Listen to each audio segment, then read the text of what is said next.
Welcome to Mining the Mysteries, a catechetical podcast that explores the depths of our Orthodox and Catholic faith in the English tradition.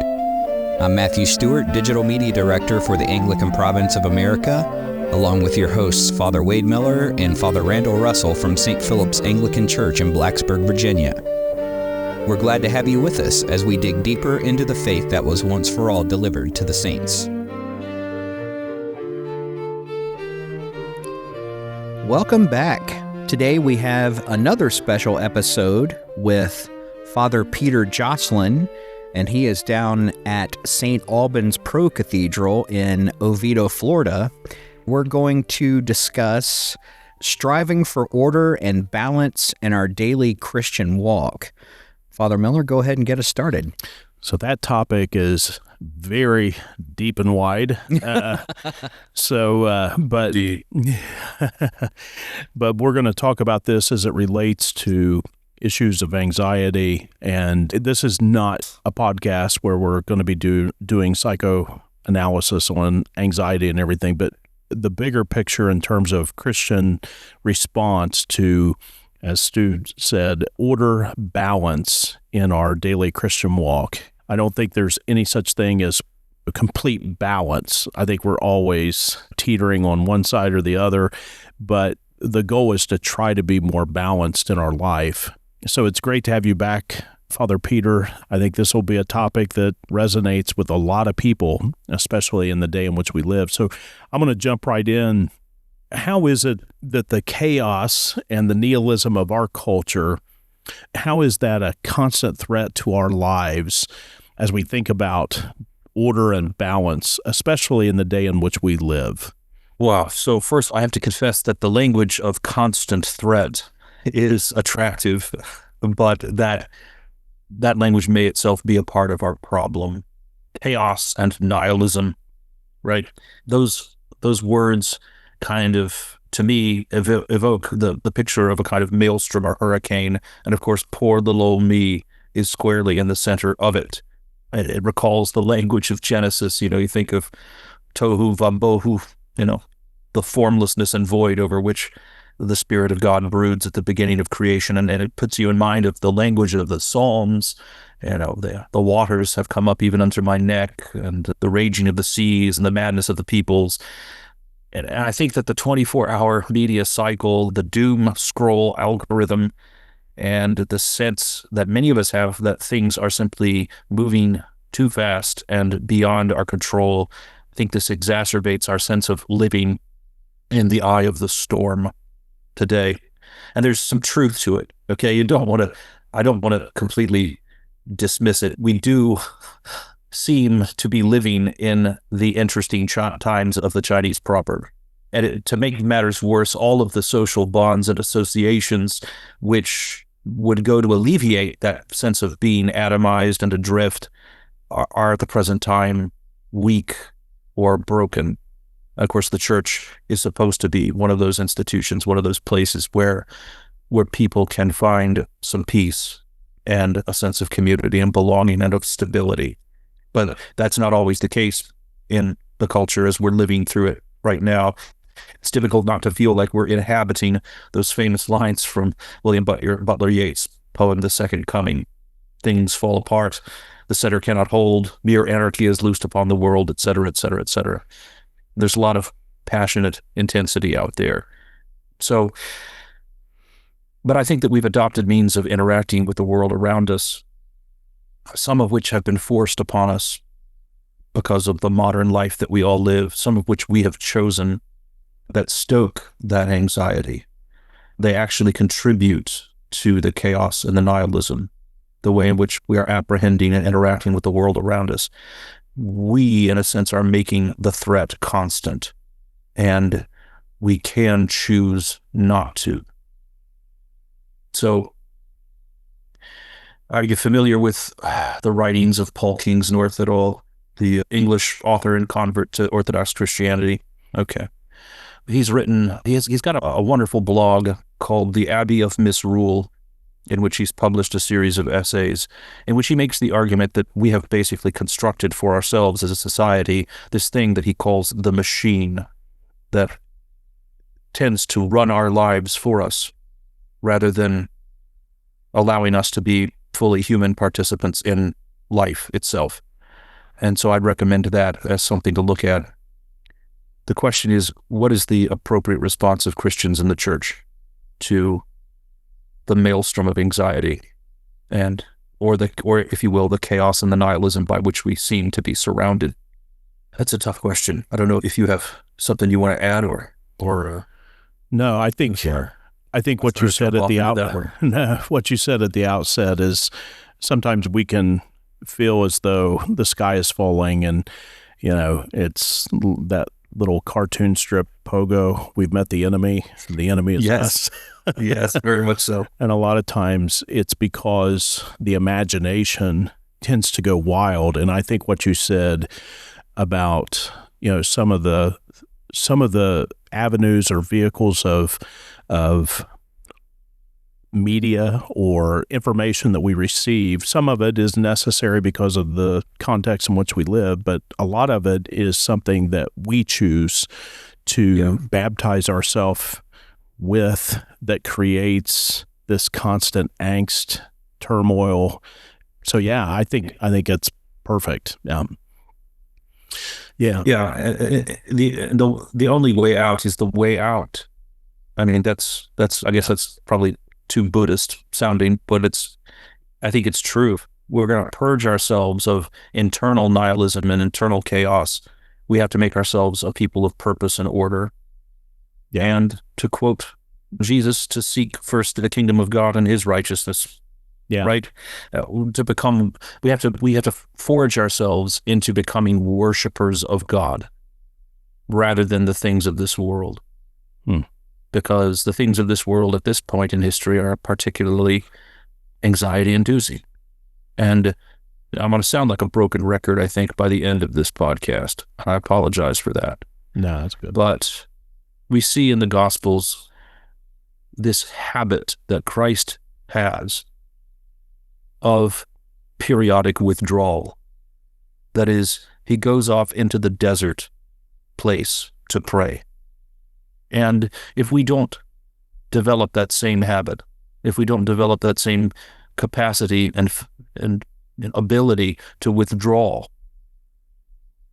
which is an element of Christian ascesis, then we're going to be immersed 24/7 in the stream of anxiety-inducing media, life, what have you. I mean, the church is supposed to be one of these places to which we can withdraw.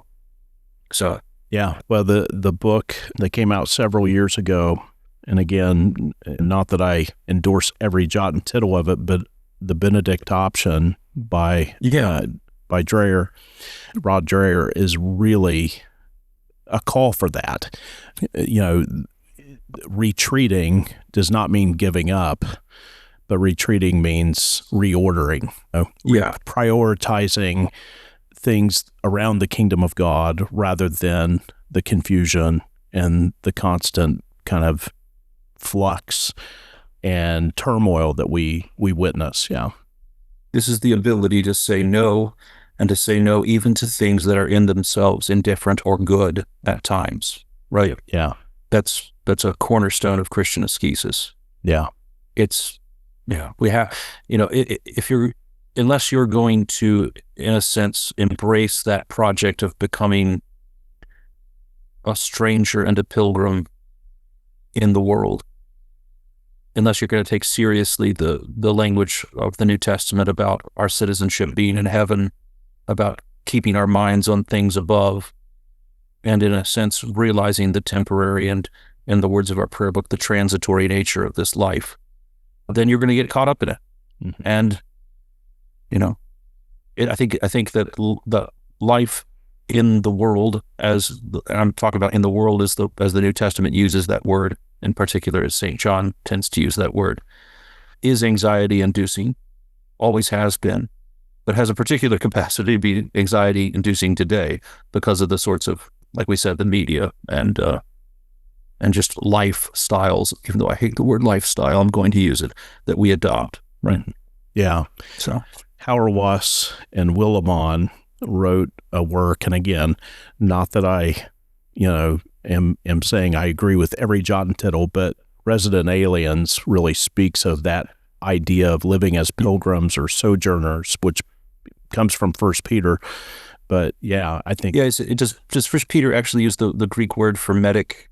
I'm not sure if it's been so long since I've looked at the Greek text, but yeah, the idea of a resident alien, like the medics in ancient Athens, we live here, but this isn't where we belong. Yeah. No, that's good. So when we talk about, and we obviously have thrown out this idea that there's this understanding of, cutting off certain things, letting go, not participating, but practically, how can Christians, or what can Christians do to live countercultural lives and strive for, as Paul says in 1 Thessalonians, to live a quiet and peaceful life? How is it that we do that practically? Like, what are some of the things? Yeah. It's about ultimately the sanctification not only of place, but of time. We have to learn to order our time, in particular, in an intentional way. The church calendar is supposed to be one of the things that enables us to sanctify time. It's a baptism according to a certain rhythm. And you can make the argument that, oh my goodness, the ecclesiastical year is a relic of a bygone era, one that was largely driven by an agrarian economy in which none of us any longer participated in any meaningful fashion. But I don't think that's the case. I think that we can use, you see, the concept of sacred time is kind of baked into God's self-revelation from the very beginning. Again, you see this in the Old Testament revelation of God. One of the commandments is, remember that thou keep holy the Sabbath day. This is the day that is set apart for me and for my worship. You're going to withdraw from the world on this day. Of course, as Christians, we believe in a sense that we're inhabiting a kind of eternal Sabbath now, and that therefore all time is sacred to God. But so we have to, I think we have to carve out intentionally periods of our days, of our weeks. Obviously, at least we have the day of holy obligation to observe the Lord's Day and to go to Mass on Sundays, but the Christian calendar also provides all this way of life, this way of keeping time that is meant to constantly encourage us to withdraw from the world and to consider the life of Christ and our lives together as members of his body. And we have to take that seriously. I think that's an anti-anxiety medication right there. Fasting from the world, engaging in worship intentionally. That's something we have to learn to do. Yeah, that's excellent. So, yeah, I think that's very good. A lot of times we view the whole principle of the Sabbath as being totally abrogated, has no effect on us, and yet at the same time, no, the principle is still there. It's not a legalistic thing, but it's, as Jesus says, man was not made for the Sabbath, but the Sabbath was made for man. The idea is that rest is something where we're called out of the daily activities to have that space, to have that time. Right. Yeah, I think that's really good. We're supposed to do good on the Sabbath. Yeah, exactly. Yeah, exactly. Yeah. So we alluded to anxiety that is, by all metrics, it's increasing. How do we deal with this increase in anxiety that we witness in our world today, which I think you've already alluded to, but what is a Christian understanding of anxiety, and how should we respond to that? Is anxiety always the enemy? Is there something good about anxiety? How are we to understand that? Right. And I'm not going to say anything that, well, for example, people like Jordan Peterson wouldn't be able to say. When we talk about anxiety, we're not talking about prudence or forethought. Okay. It is, in a sense, and I'm going to steal directly from Dr. Peterson here. you do have to make deals with future you all the time, right? That's prudence and forethought. The opposite of anxiety is not some sort of carefree, I don't know what even the word that I'm trying to come up with here, but it's certainly not a recklessness or a lack of attention or care in what one is doing. Anxiety does not mean I'm just totally stoned out on my couch right now, right? And I don't worry about a thing because it's all fine. It's all good, man. That, no, prudence and forethought, these are necessary. Sometimes I think people do confuse prudence and forethought with anxiety.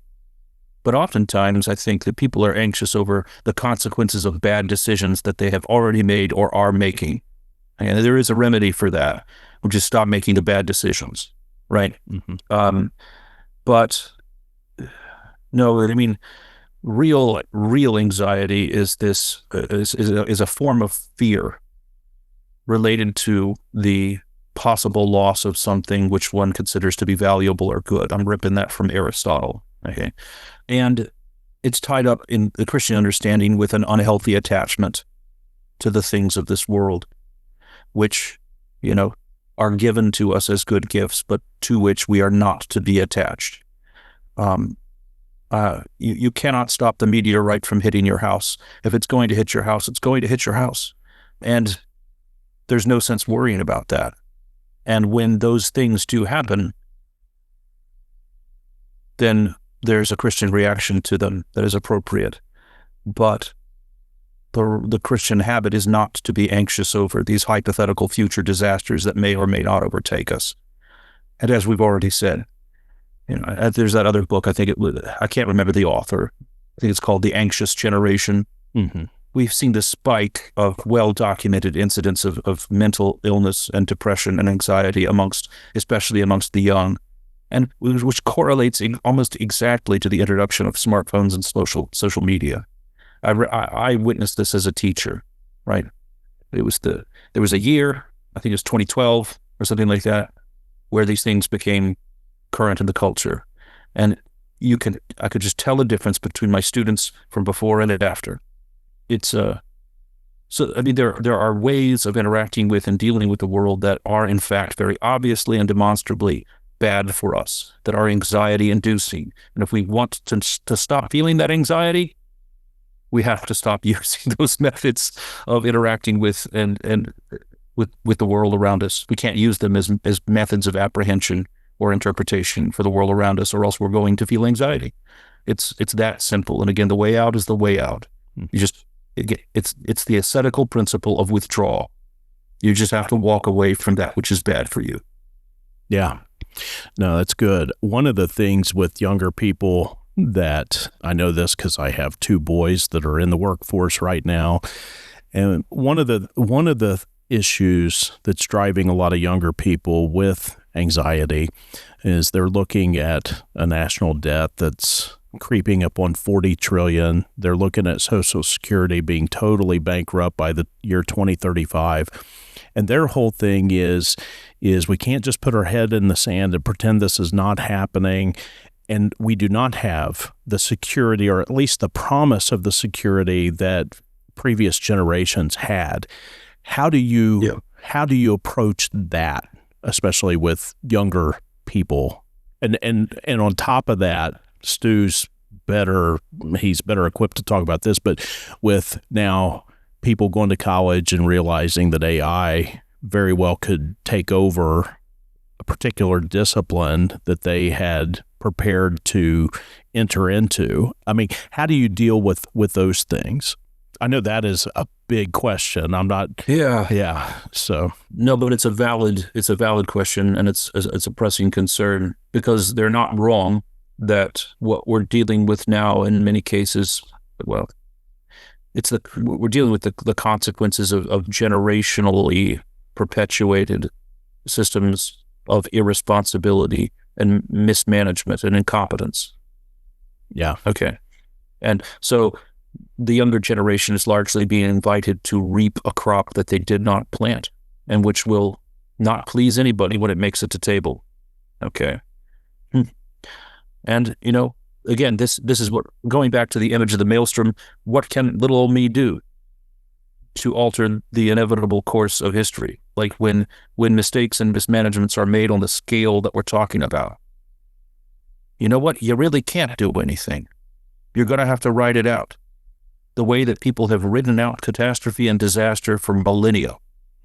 That's the bad news.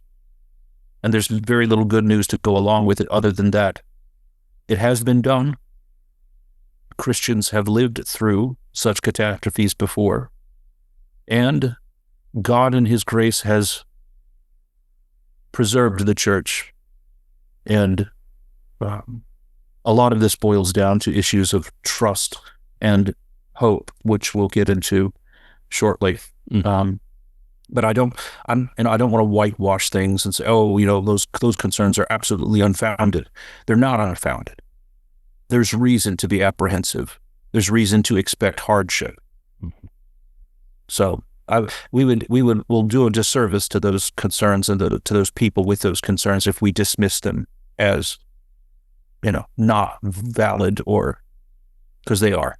And heaven knows, when you talk about the economy of nations, you're talking about something way above my pay grade or ability, obviously, to affect. Yeah. But what I can do is attempt to live faithfully. Yeah, and I think that's always a good reminder. We can't control everything that's happening in the world, but it goes back to what we even talked about last time we had you on. We can control how we respond to that in terms of developing a rule of life and consistency, which is, kind of translates into what we're going to talk about next, which is trust and hope. What is the Christian understanding of hope, and how does that connect us to the way in which we should be living as Christians? Yeah. And I can tell you from my experience studying ancient Greek literature as an undergraduate, that the word hope, as it is used in the corpus of Greek literature, and particularly in the tragic tradition of Aeschylus and Sophocles, this is the Greek word elpis, which is used in the New Testament by the authors for hope. The Greeks thought of hope as the expectation of a good to come, or the desire of a good to come that was more likely than not to be frustrated or disappointed, right? They had an extremely pessimistic view of hope. What is hope to them, but expecting a good that probably ain't going to happen, because you live in a tragic and impersonal universe which the gods don't care much about what happens to you. That's the Greek version. The Christian version is quite different, obviously. The Christian virtue of hope is the expectation that God will in fact bring to pass the things that he has promised to bring to pass. But we have to remind ourselves as Christians, what has God promised? He has not promised our best lives now. He has not promised that we will manifest what we want with the power of positive thinking. He has promised that we will, through many trials and tribulations, enter into the kingdom of God.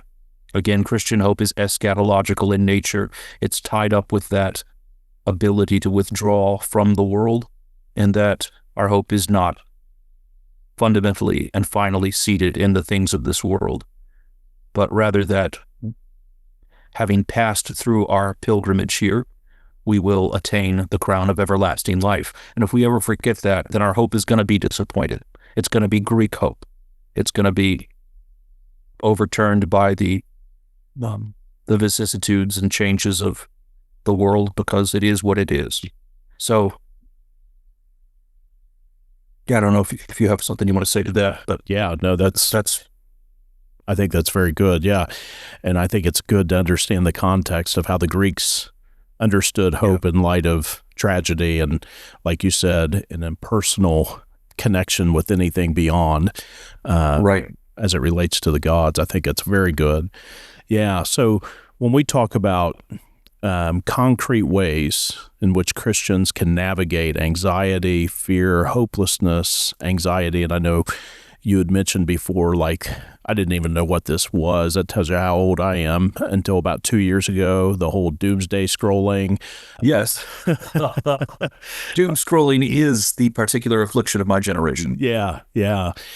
But what are some ways as Christians that we can go forward in hope, not in being naive, as you said so well, and I appreciate that, not as though, God's going to make it so you live your best life now and all that nonsense, which is not Christian, but how is it in light of the Christian understanding, eschatological understanding, do we then move forward concretely in ways in which we're combating this?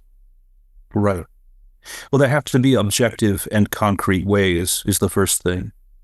There's that, and I'm sorry I don't have the text in front of me, but I'm taking some young people through C.S. Lewis's The Screw Tape Letters right now.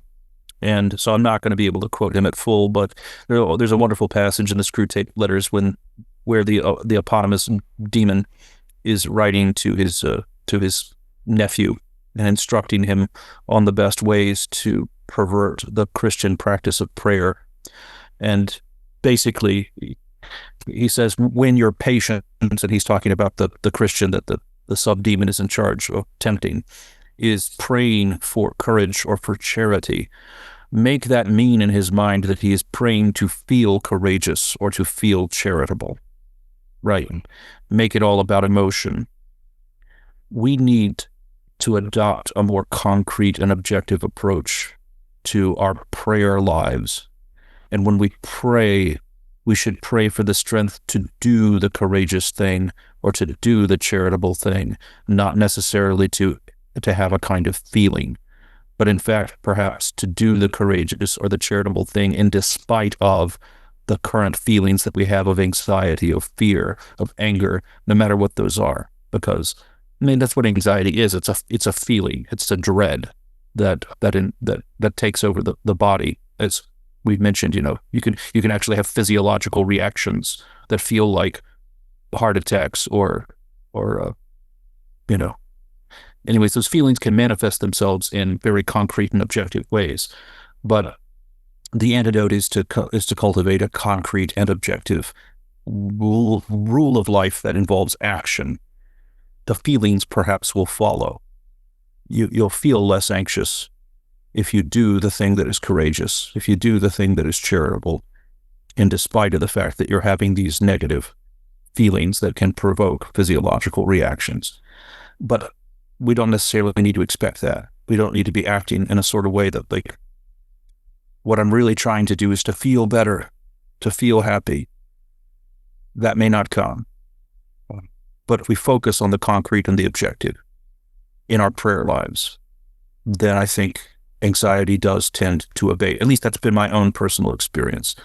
Yeah. So I think, too, one of the things that has helped me, and Father and I were talking before we even started this podcast, and Stu was talking, all three of us struggle with the anxiety issues. Yes, yeah, very much so.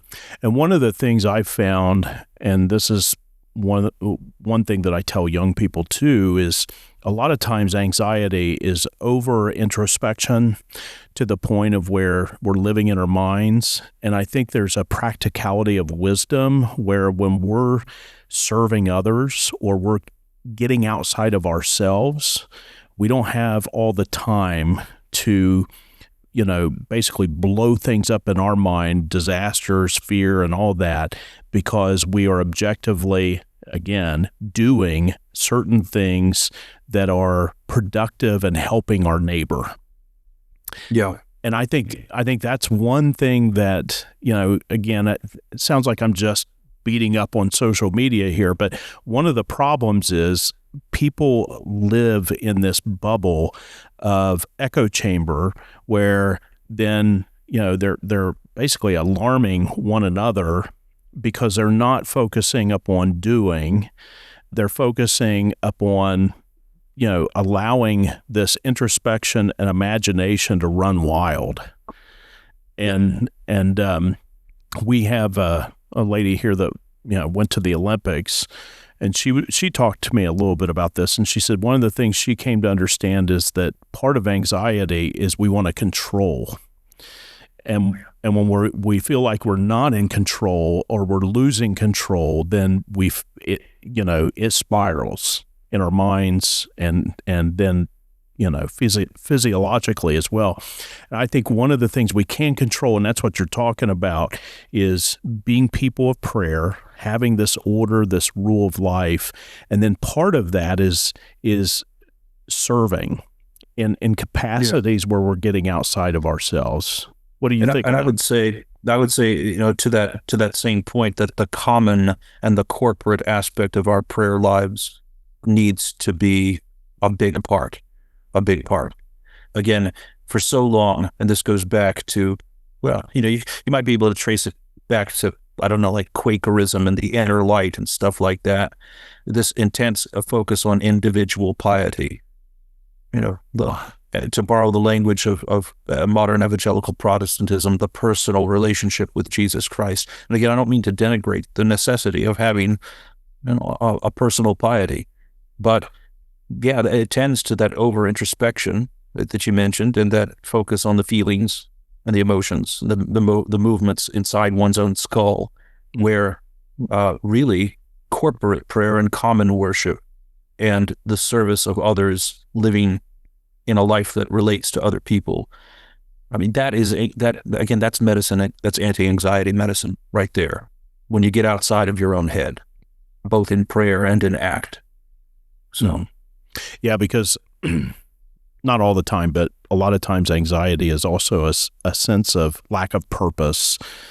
There's no telos. Right. And I think in terms of when you do get outside of yourself, and I love what you said about corporate worship, corporate prayer, and then that breeds into serving neighbor, we're getting outside of ourselves. And that's exactly what we're called to do as Christians. And there are times where I can speak for myself, Father, I'm sure you can agree with me. There are times where the social battery needs to be recharged. And I think it's probably not too far to say that most of the guys in our position, our line of work, probably tend actually to be slightly introverted. Yes. That's just, that's my own experience. And yes, I agree.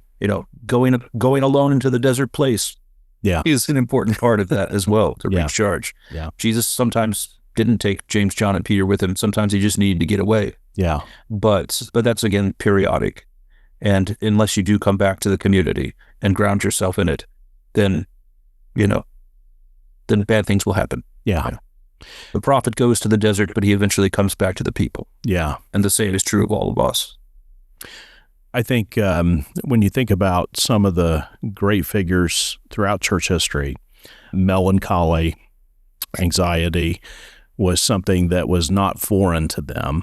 And I think part of that is not that we wish that, but embracing that also as a part of the purifying of oneself and understanding. And I like what you said before. It's the cross, it's difficulty, it's trials. And that's something that we don't run to, but when it does happen, we order that. Can you speak to kind of, if our hope is really Christian hope, then it's going to be the same hope that Christ had in the midst of his passion. Right, it is the cross, as you say, and we have to. If our hope does not steel us to endure with patience the trials and tribulations through which we are going to pass, as a matter of course, then it's not worth much, right? It's that's what I would say. Yeah. So, kind of hypothetical here. You have a young person, say in their early 20s, and they come to you and they say, Father Peter, I am really struggling with anxiety and depression and all of this. What would you say to that young person in terms of helping them specifically? I know there's more to it because this is very general. There might be more to the person in terms of their background and everything, but in general, what would you say? Yeah. Oh, good question.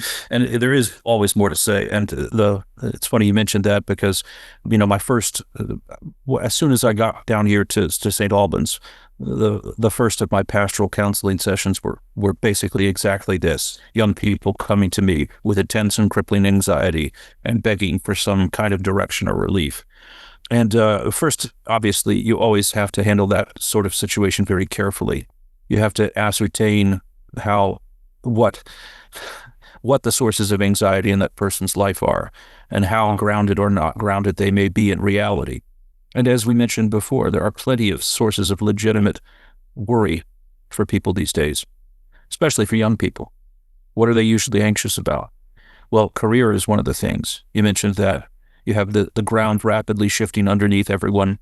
What careers are actually viable with the advent of things like artificial intelligence, or simply with the demands of market competition? How likely am I to be able to do this job, given that there are only so many different people who can do it at one time, and the overglut of academic certifications that are out there now? You could spend, like we said, you can commit yourself as an undergraduate to pursuing a particular discipline, and well, what happens in 4 years? You realize you've spent a lot of money for a piece of paper that will not get you a job. Right. That can be crippling to a young person. Sorry, my phone is going off of me. These things. Yeah. And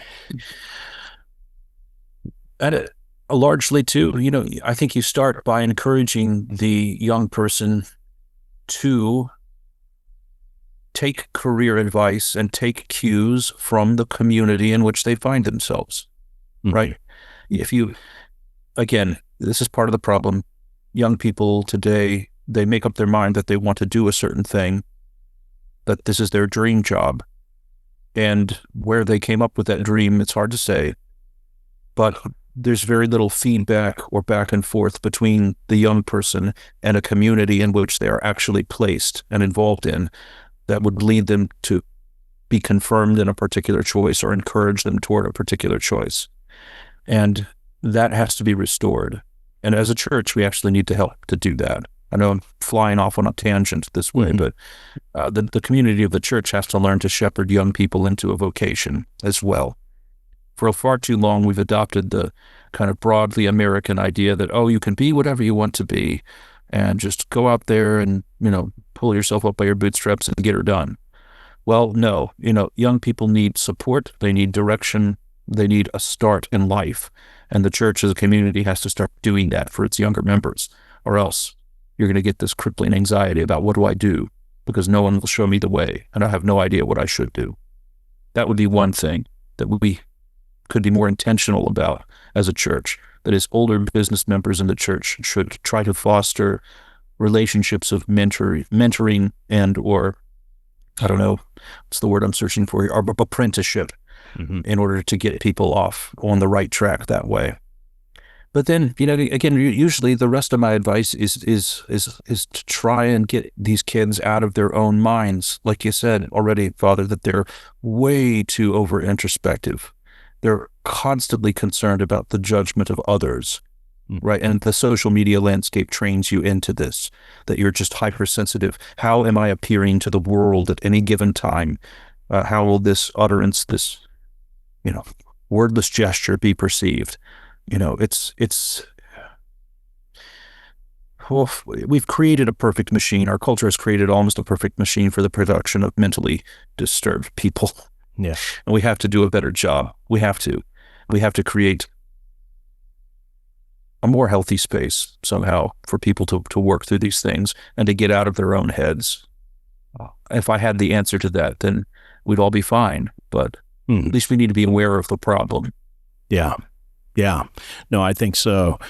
I forget which book I was reading, but it might have been the Benedict option. I forget. But anyways, talks about going over to this village over in a third world country and how, the guy was asking people, do you have suicide issues here, depression issues?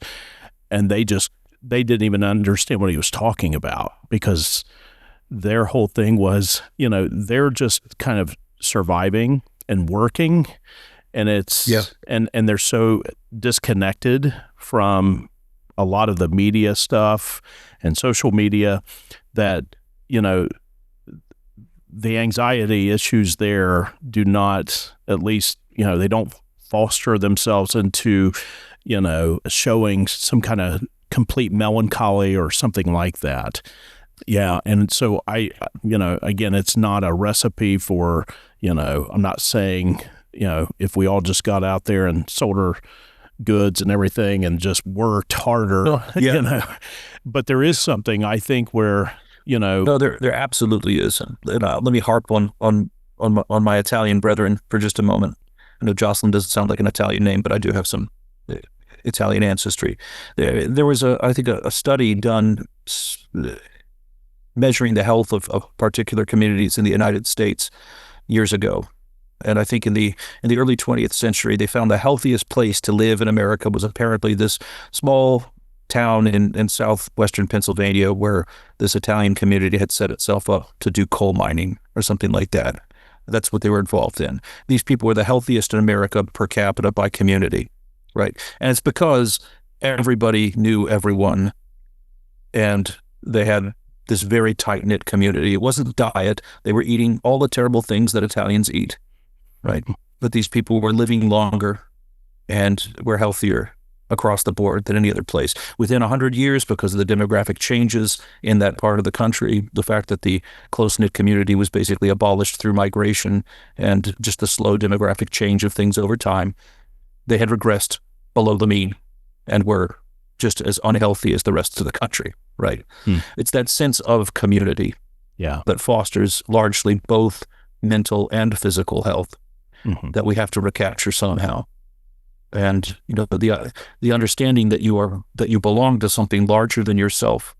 Again, telos is something that we mentioned here, that there's a purpose, and also there's a process that runs almost at the lizard level of the brain, if you will.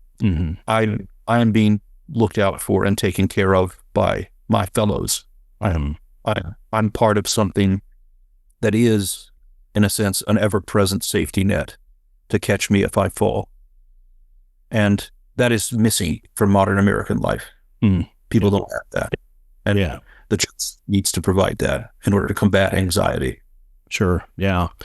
Well, going along with this whole understanding of community and community life within the context of the church, how do the sacraments help?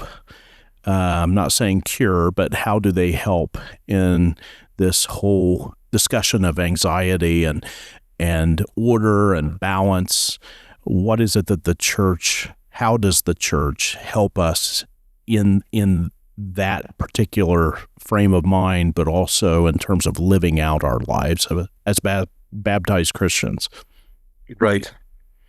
Excellent question. Again, the Eucharist is supposed to be that liturgical and sacramental expression of both our groundedness in Christ and our communion with one another, right? So the Eucharist, the Mass, is supposed to be that visible expression and reception of Christian community and identity. It's concrete and objective. Again, it's this thing that we can touch, taste, see, feel, do together.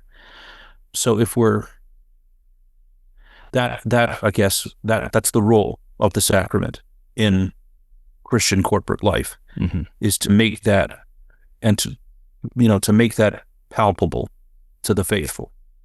And like corporate prayer, like meeting together to pray together, meeting together to partake of the Eucharist together, is one of those concrete and objective things that Christians do, which should help to establish that community, that sense of community, that sense of belonging and of identity and telos.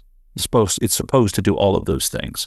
And so as Christian priests, we need to celebrate the liturgy in order to underline that reality. And as Christian laymen, we need to participate in that sacrament with a full understanding of what it's intended to do and to symbolize in the best sense.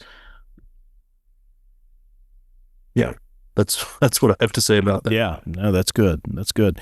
Yeah, and I think within the church, the Eucharist is the center. It's the heart of who we are, of what we are, and then out of that, even I think of like confession. I know for me personally, there are times where I just know I need to go to confession. And which is, if you think about it properly, it's an ancillary part of the Eucharist. Yeah, exactly. Yeah. And so I think that when we talk about this whole understanding of anxiety, and we're talking about order and balance in the Christian walk, and I think you have spelled this out very clearly. I think the point is we're not supposed to feel as though we're all alone. And the church, she is our mother. And within that, we come and there's accountability, there's encouragement, there's opportunities for service, so that we're not just sitting around on our phones seeing all the the possibility of the nightmare that could happen, but there's a sense in which we are actively being who we were created to be in baptism, and that is to be the body of Christ. Yeah.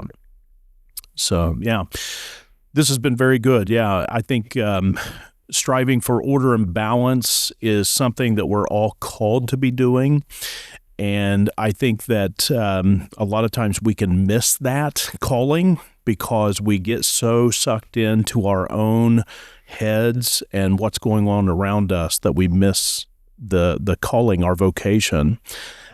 Any final thoughts, Father, as we think about this topic of not only anxiety but order and balance? Any closing thoughts that you have? Well, again, I guess the last thing I would say to underline with that order and balance must be intentional. They must be concrete and objective. That we're not going to make it alone in doing that. A properly ordered and balanced life, a life that is as free as possible from anxiety, is going to be a common life, a life that is lived in community. And I was going somewhere with that. Sometimes my brain just kicks off, but that may be as good of a place as any to end it. Just remembering that we are together, strangers and sojourners in this life. That withdrawal from the world does not mean withdrawal from each other, but that collectively we're practicing a discipline and a mastery over our emotions, of which fear and anxiety are particularly powerful ones. That is necessary. We need to do that. We need to do it intentionally, and we need to do it through action. That is, we pray for the strength to do, and then we actually need to get out of our heads and serve each other. Yeah. No, it's good. And for those that want to, after listening to this, meditate on something, I would refer you to Matthew chapter 6, verses 25 through 34, where Jesus talks about worry, anxiety, not to be anxious. And that is a great meditation as we remember ultimately that, this is going to sound trite, but it's true, that our hope is in the God who created us, the God who loved us, the God who came to this world in order to not only redeem, but to call us into a greater communion with himself. So, yeah. All right. Thank you so much, Father Peter, for being with us today. And thank you, Jess, for having me on. Yeah. Thank you so much. It's great. If you folks have any questions or comments, as always, please email us at podcast@stphillipsblacksburg.org or podcast@anglicanprovince.org, and we will answer those questions. Thanks so much. Have a great day.